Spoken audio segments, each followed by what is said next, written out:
The first encounter. The night shift on Orion Station was always quiet. Too quiet, Evan Carter thought.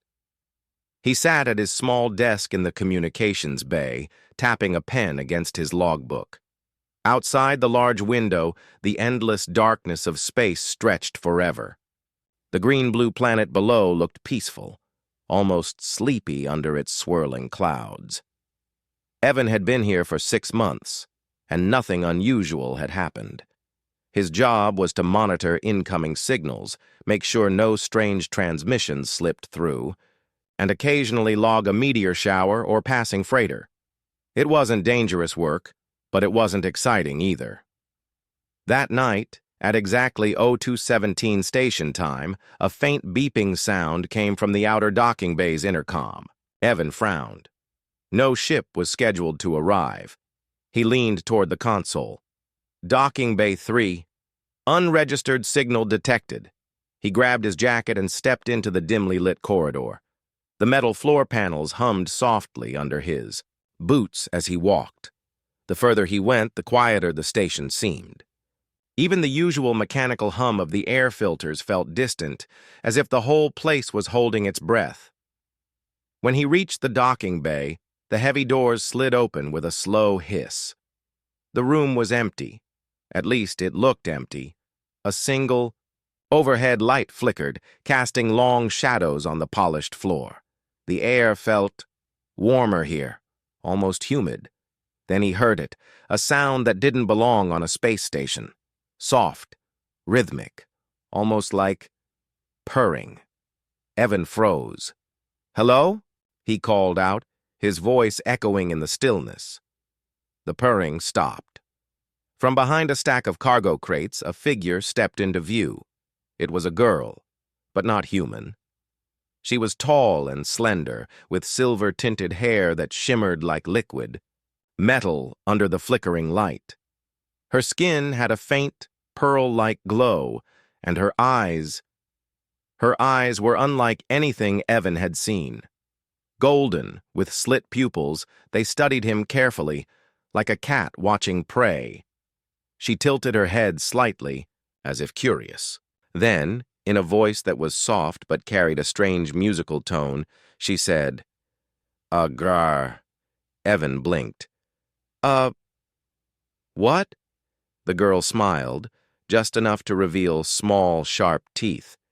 She took a step forward, the movement graceful and deliberate, as though every muscle knew exactly what it was doing. Her gaze never left his. Evan's heart thudded in his chest. He'd seen alien diplomats before, sure, but never up close and never like this. Most alien visitors wore translator devices, spoke in clear trade language, and followed protocol. But this girl, she didn't seem interested in protocol at all. What? What does that mean? Evan asked again, his voice quieter this time.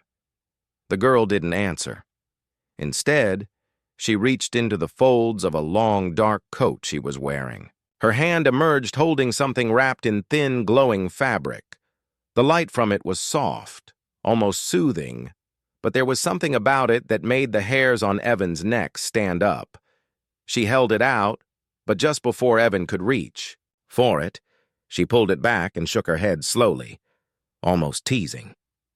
Then she turned and began walking toward the shadowy corner of the bay. "Wait!"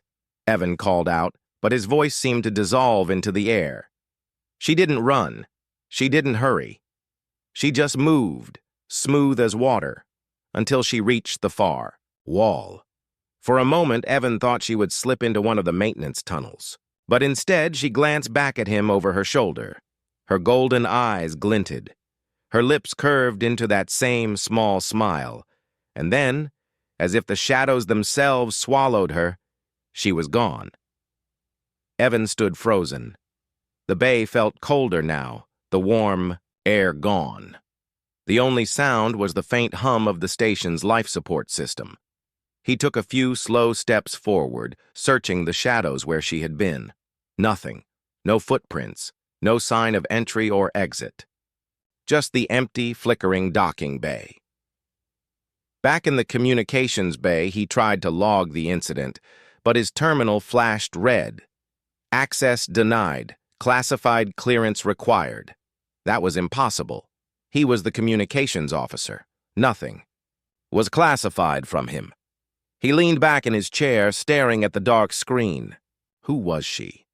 How did she get in without clearance? And what in all the stars did a grrr mean? Far out beyond the window, a faint streak of light moved through the planet's upper atmosphere. Evan almost missed it, but his eyes caught it just before it vanished. A small ship? Or something else entirely? He didn't know it yet, but that single strange phrase would follow him for the rest of his life. And somewhere, in the quiet darkness beyond the station's scanners, something was already watching him. The translation problem. Evan barely slept that night. Every time he closed his eyes, he saw her golden, cat-like gaze staring straight through him and heard that soft, strange sound again. A grrr. It wasn't just a word. It had weight. It had meaning. But the meaning was locked away, just beyond his reach. When his morning shift began, the station's halls were alive again with the sound of voices and distant machinery. The smell of hot caffeine brew drifted through the air as crew members swapped stories about minor malfunctions and cargo delays. To them, it was an ordinary day. But for Evan, nothing felt ordinary. He walked to the security room to check the docking bay footage from last night. Officer Brandt, the station's broad-shouldered head of security, was leaning back in his chair, sipping from a dented metal mug. "Need something, Carter?" Brandt asked without looking up. "Yeah, I need the feed from docking bay 3, Aero 215. To 0225, Evan said, trying to sound casual. Brandt's thick fingers tapped the console. A frown creased his face. "That's odd. Files missing." Evan's stomach dropped.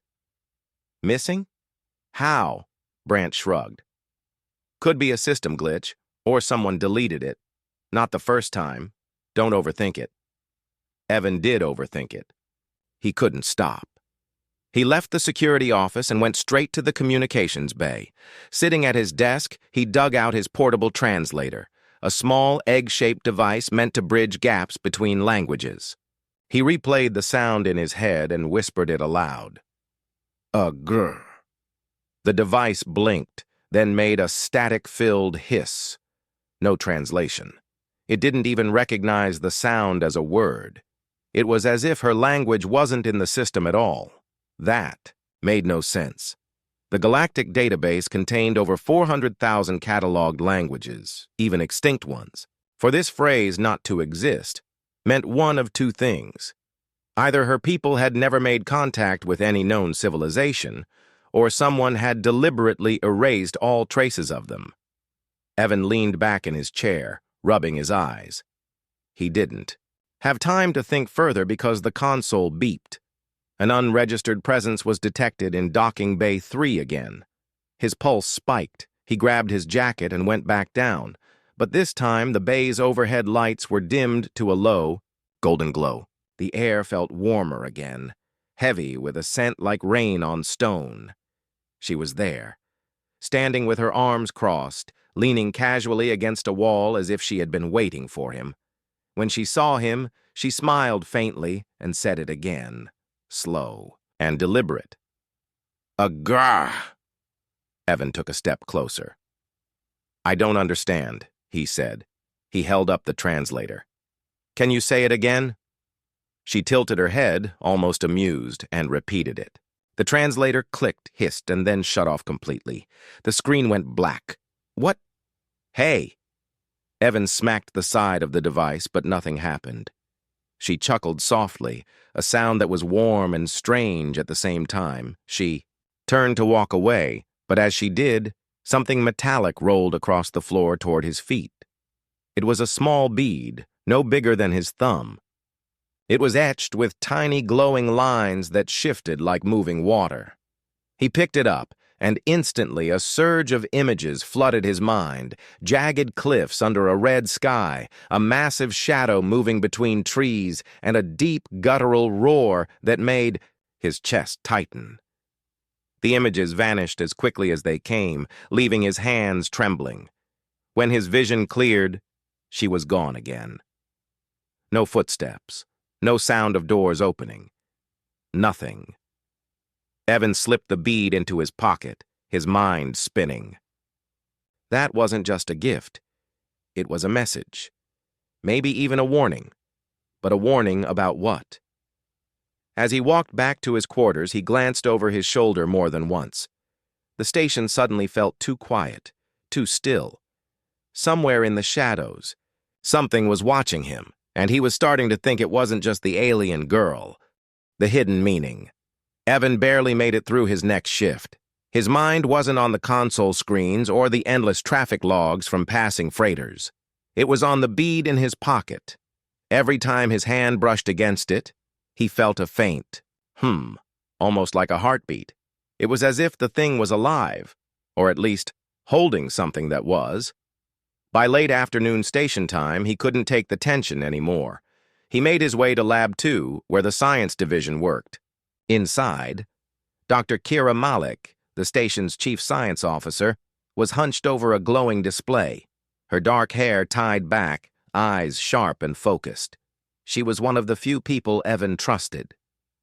"Kira," he said quietly, closing the lab door behind him. "I need you to look at something, off the record," her brow furrowed. That's never a good way to start a conversation. He pulled the bead from his pocket and set it on the table. The moment it touched the surface, the lab's sensors flickered as if an invisible pulse had swept through the air. Kira's eyes widened slightly. "What is this?" she asked, already reaching for her scanner. "That's what I'm trying to find out," Evan replied. "Someone gave it to me." Kira glanced up at him sharply. "Someone? Or something? Let's just say she wasn't human." Kira raised an eyebrow but didn't comment. Instead, she activated the scanner. The bead glowed faintly under the device's light. The readout scrolled rapidly. Then the lab's central display filled with an image, a blurry but terrifying one, a towering creature, its body covered in dark armored scales, eyes burning like embers. Its teeth were long, curved, and glistened as if wet. Behind it, a jungle swayed under blood-red skies. Evan felt his throat tighten. "That's what I saw in my head when I touched it." Kira's fingers flew over the console. "This isn't just an object. It's a mnemonic capsule, ancient alien tech. It stores sensory memories, sights, sounds, even emotions. Whoever gave this to you wanted you to know about this thing." Evan leaned closer to the display. "So what's a grrr? A name?" Kira hesitated. "Possibly. Or maybe it's not a name. Maybe it's a species. Or a warning." Before Evan could respond, the lab lights flickered. Then the station-wide comms crackled to life. "Attention, all personnel. Minor power fluctuation in Section C. No cause for alarm." But Kira wasn't convinced. She tapped a key and overlaid the station's energy readings on her screen. A new signature appeared, faint but moving slowly through the lower maintenance tunnels. "Someone's down there," she murmured, "and it's not on the crew manifest." Evan's stomach sank. "The alien girl?" Kira looked at him. "If she's here again, she's not hiding for fun. She's here because that thing, whatever it is, it might be closer than you think." The bead in Evan's hand pulsed again, stronger this time, sending a ripple of unease through him. "Kira," he said quietly, "if a grrr isn't just a word, if it's something dangerous, why tell me?" She gave him a long look. "Maybe because you're the only one who will believe her." Before Evan could reply, the lab security door hissed open. A shadow moved across the threshold. For a heartbeat, he thought it was one of the crew. But then he saw the golden eyes glinting in the low light. The alien girl stepped inside. No alarm sounded, No guard followed her. She moved like the air. Itself let her pass. She looked at Kira, then at Evan, and said the word again, slow, urgent this time. A grrr. The lights went out. In the darkness, somewhere deep below the station, a low, distant roar rolled upward through the metal. Floors. The invitation. The lab's lights came back on in a slow, stuttering flicker. Evan's vision adjusted just in time to see the alien girl standing only a few steps away from him. Her golden, cat-like eyes locked on his, full of urgency now instead of curiosity. Dr. Kira stood frozen, one hand hovering over the silent alarm. Panel, but for some reason? She didn't press it. The alien girl lifted a slender hand and pointed at the bead still in Evan's grasp. Then she touched her own chest, tapped twice, and repeated, "A grrr." The way she said it this time carried something new, not teasing, not mysterious. It was warning and pleading woven together. Before Evan could ask what she wanted, she turned and moved toward the lab's exit. She didn't run, but her steps were quick, purposeful. When Evan hesitated, she stopped, glanced over her shoulder, and made a small motion with her fingers. "Come with me." "Evan," Kira whispered. "This could be dangerous." He gave her a quick look. "I think it already is." He followed the girl into the corridor. She moved like she knew the stations, layout better than he did, gliding through narrow maintenance halls and shadowy service shafts. It was the kind of route only a smuggler, or someone hiding from station security, would take. Finally, they reached Docking Bay 5, the one furthest from the main crew quarters. The massive outer doors loomed in the dim light and tucked. Against the far wall was a sleek black ship unlike anything Evan had seen. Its hull shimmered as if it was made of liquid metal, shifting colors in subtle waves. It had no visible seams, no cockpit windows, only a narrow ramp that extended soundlessly as they approached. The alien girl paused at the base of the ramp and looked at him, almost as if she was asking for his decision. "Where are we going?" Evan asked. Instead of answering, she stepped forward, touched his wrist, and in one fluid motion, clasped a strange bracelet around it. The metal was cool at first, but then it warmed, pulsing gently in sync with his heartbeat. "What is this?" he asked. She finally spoke more than 2 words, her voice low but clear. "You help me. A grrr, come." Evan's chest tightened.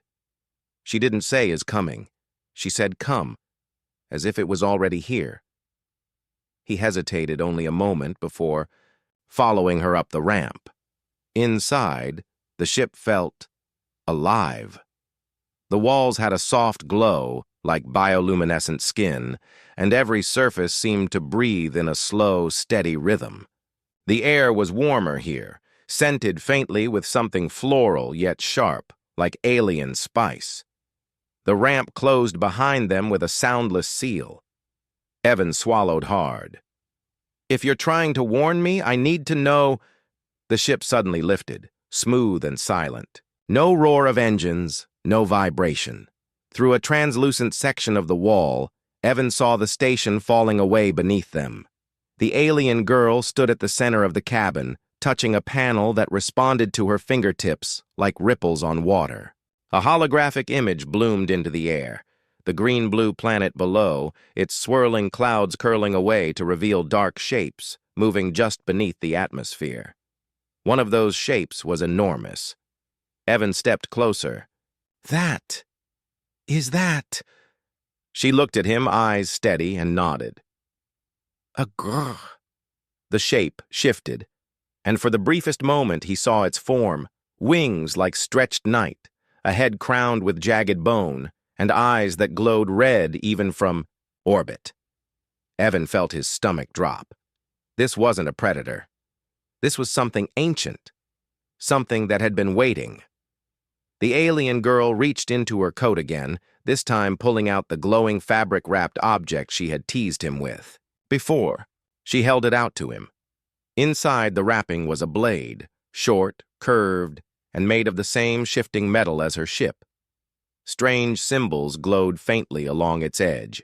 She placed it in his hands and said, in a voice that was more command than request, "You fight."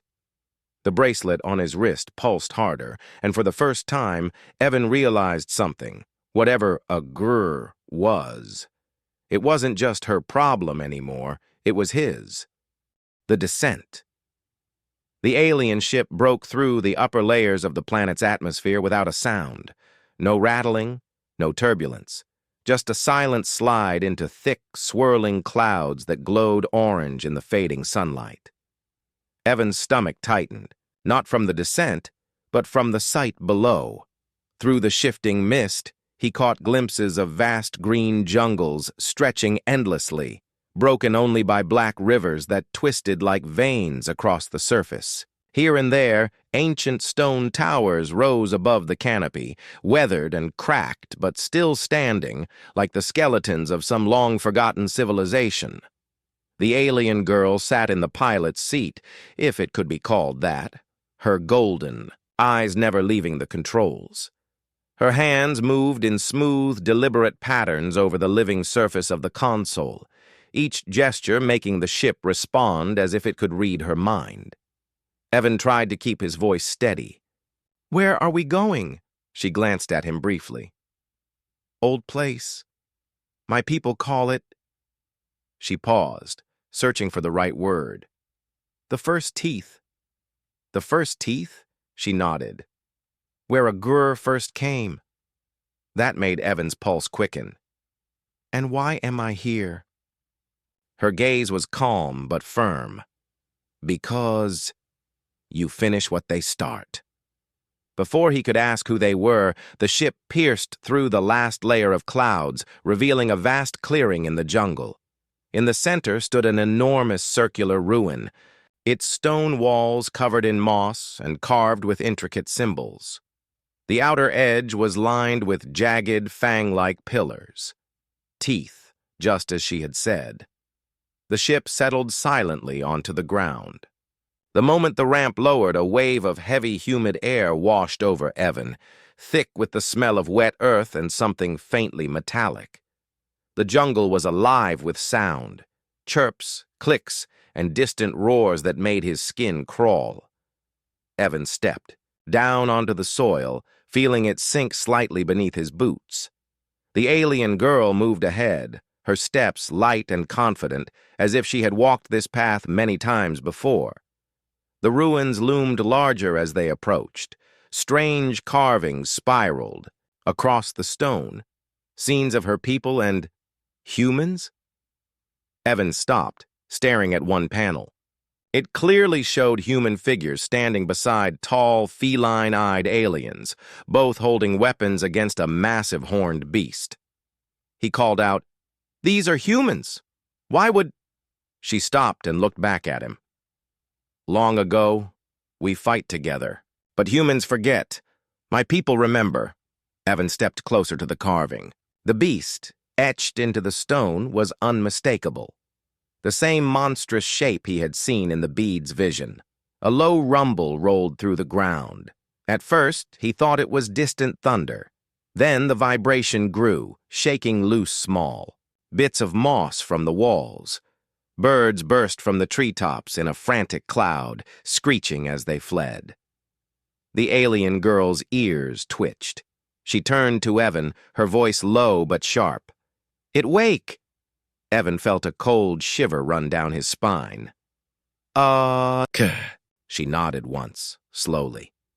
The sound came again, a deep, resonant growl that seemed to rise from the very earth. The jungle's noises went silent, as if every living thing was holding its breath. She moved quickly toward the center of the ruin. There, half buried in the soil, stood a raised stone platform. In its center was a circular indentation, the same size as the bead he carried. She held out her hand.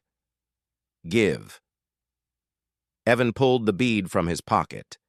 The moment it touched the indentation, the stone glowed, and thin streams of light shot outward, forming a massive holographic image above them. It showed the planet from space and a dark, winged shape circling the atmosphere.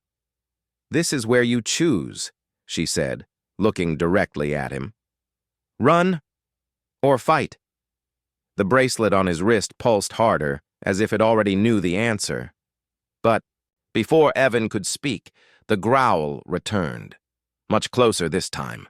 Leaves rustled violently at the edge of the clearing. Branches cracked. And then, from between the trees, two burning red eyes appeared, fixing on them like a predator finally spotting its prey. The hunt. The clearing was still. Too still. Evan's breath felt loud in his own ears. The alien girl stood beside him. Her body tense. Golden eyes fixed on the darkness at the jungle's edge. The red glow didn't move. It simply watched. Then, with a low rumble that seemed to vibrate through Evan's bones, a grrr stepped forward. It was massive. Twice the height of a man, its body covered in thick black scales that caught the faint light like wet stone. A jagged crown of bone jutted from its head, curving backward like the horns of a nightmare. Its wings weren't like a bird's. They were leathery, more like the stretched membrane of a bat, but with patterns of red light running along the veins, pulsing in rhythm with its deep growl. Evan's chest tightened. How are we supposed to kill that? The alien girl didn't look at him.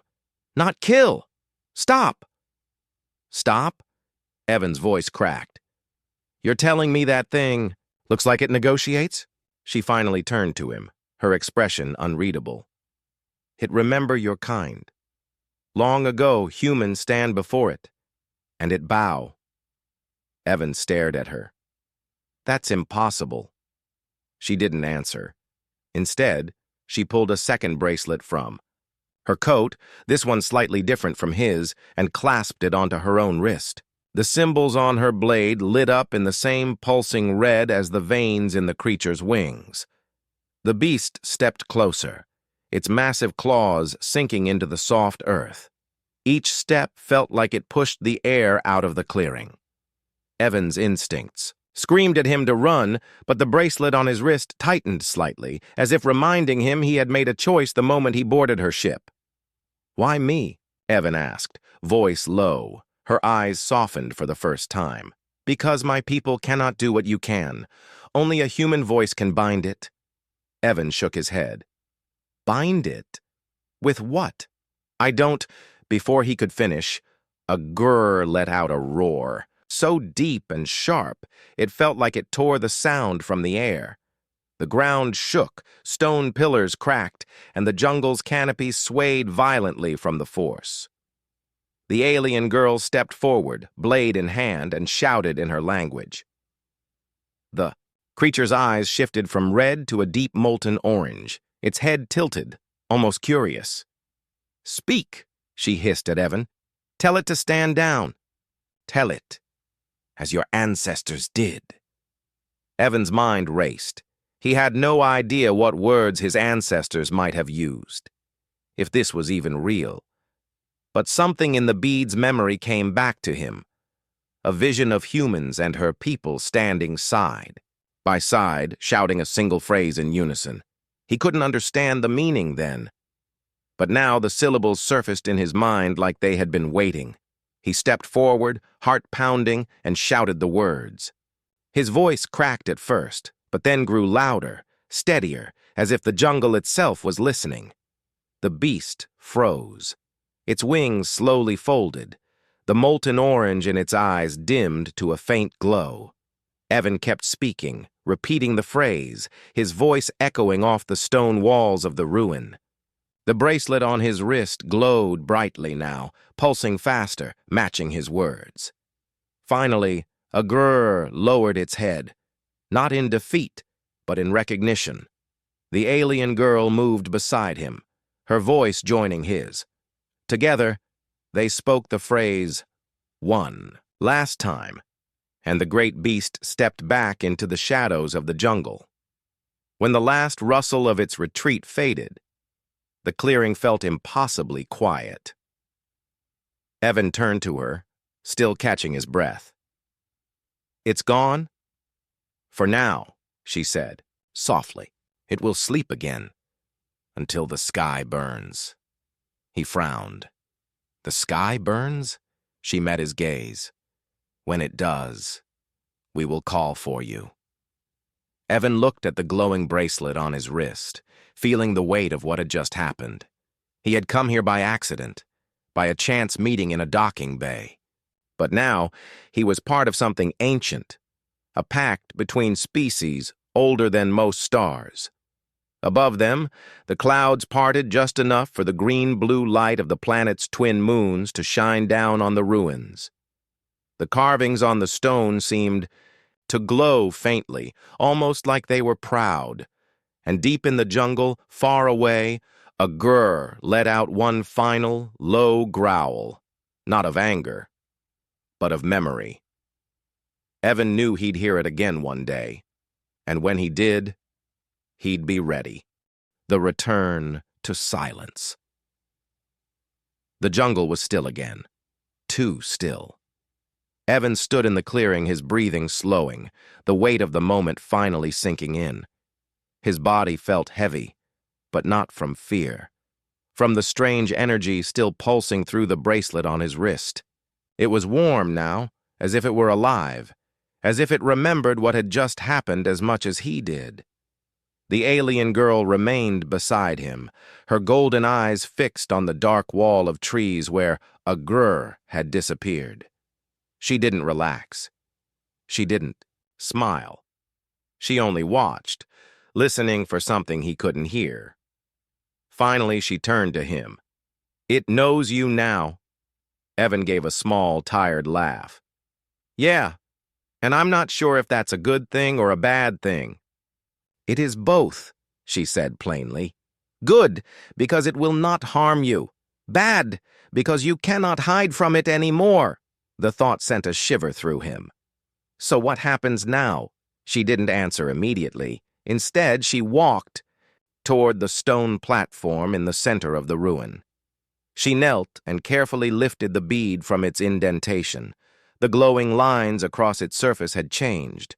They were brighter now, shifting faster, like a heartbeat after a long run. "This is your key now," she said, holding it out to him. "Only you can use it. It will call me, and it will call it." Evan hesitated before taking it. "Why me? There must be thousands of people out there who could—" "No," she interrupted, her voice sharp but not unkind. "Your blood remembers. That is why the old words came to you. That is why it listened." He didn't know what to say to that. Blood remembers. The idea was both strange and unsettling. A faint hum rose in the distance. The alien girl tilted her head toward the sky. Through the thick canopy, Evan saw it. Her sleek, living ship, descending silently into the clearing. The two of them walked back together, neither speaking. The jungle's noises had begun to return. Soft clicks, distant calls, the hum of unseen insects. It was as if life itself knew the danger had passed. For now. Inside the ship, the air felt cleaner, cooler. Evan sank into one of the strange, organic seats, letting the warmth of it seep into his aching muscles. As the ship rose above the trees, he looked down one last time at the ruins. The fang-like pillars were bathed in moonlight, the carvings, casting long shadows. He wondered how many battles had been fought there before his time, before anyone's time, and how many more there might be. The alien girl stood by the control panel, her expression unreadable. "When you return to your station," she said, "you will speak of this to no one." Evan raised an eyebrow. "You think they'd believe me if I did?" She almost smiled. "No, but others would listen, and not all would want to keep it sleeping." The weight of her words sat heavy in his mind. She was right. Some people would see a grrr not as a threat to stop, but as a weapon to use. They broke, through the clouds and into the quiet black of space. The station appeared ahead, small against the endless void. It looked so ordinary from here, the same floating hub of metal and lights where this all began. The ship docked in one of the shadowed bays. No alarms, no cameras. It was as if her vessel simply didn't exist to the station's systems. Before he left, she stepped closer and fastened the bead to the bracelet on his wrist. The glowing lines merged with the metal, becoming part of it. "When the sky burns," she said softly, "you will hear me, and you will come." Evan nodded slowly. "And if I don't?" She held his gaze for a long moment. "Then we all die." No more was said. The ramp lowered, and Evan stepped out into the dim light of the docking bay. When he turned back, the ship was gone. No sound, no flash of engines, just empty space where it had been. He walked back to his quarters, the bracelet hidden under his sleeve, the weight of the bead against his skin a constant reminder. When he lay down in his bunk, sleep didn't come easily. Every time he closed his eyes, he saw a Grrr's molten eyes staring through the trees, patient and unblinking. Somewhere, far below the clouds of that green-blue world, the beast was waiting. And now, so was he.